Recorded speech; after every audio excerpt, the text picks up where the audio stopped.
Welcome to Smart Stock Watch, your go-to channel for in-depth financial analysis.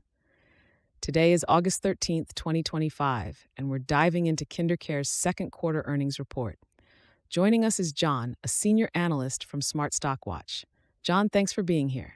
Thank you for having me. KinderCare, a leader in early childhood education, has just released their Q2 2025 financial results, and there's a lot to unpack, from revenue growth to strategic initiatives.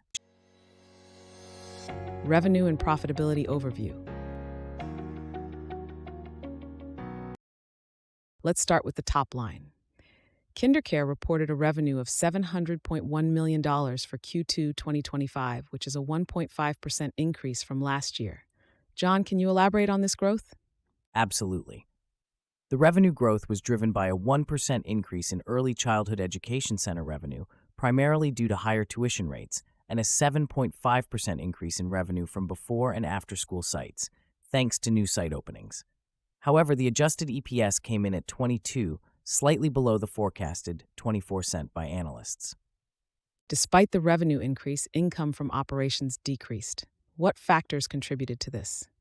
The decrease in income from operations, down 14.8% to $68.7 million, was mainly due to higher personnel costs and increased operating expenses from running more centers. These costs offset the revenue gains. Strategic initiatives and market position. KinderCare's CEO Paul Thompson mentioned strategic initiatives to improve occupancy. Can you tell us more about these efforts? Yes, KinderCare is focusing on digital tools and engagement strategies to address market-specific needs and improve occupancy, which currently stands at 71%, similar to pre-pandemic levels. The company is also benefiting from enhanced federal policies like the employer-provided child care credit, which supports their mission to provide affordable child care. How does this federal support impact KinderCare's market position?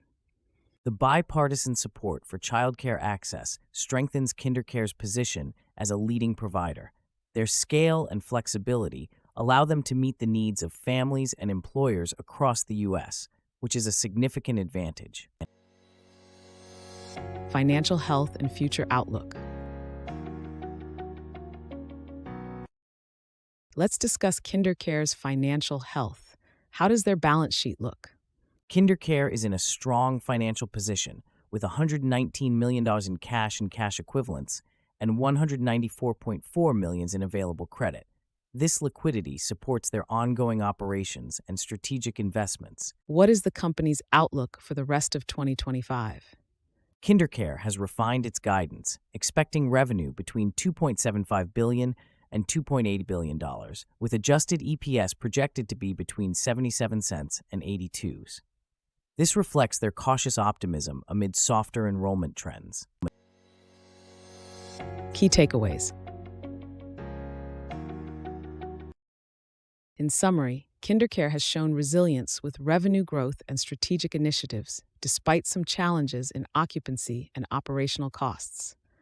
John, any final thoughts on their investment prospects? KinderCare's strong market position and federal support make it a compelling investment, especially with their focus on digital tools and strategic growth. However, investors should watch for improvements in occupancy and cost management. Thank you, John, for your insights. And thank you to our viewers for tuning in. Don't forget to like, share, and subscribe to Smart Stock Watch. We'd love to hear your thoughts on KinderCare's performance in the comments below.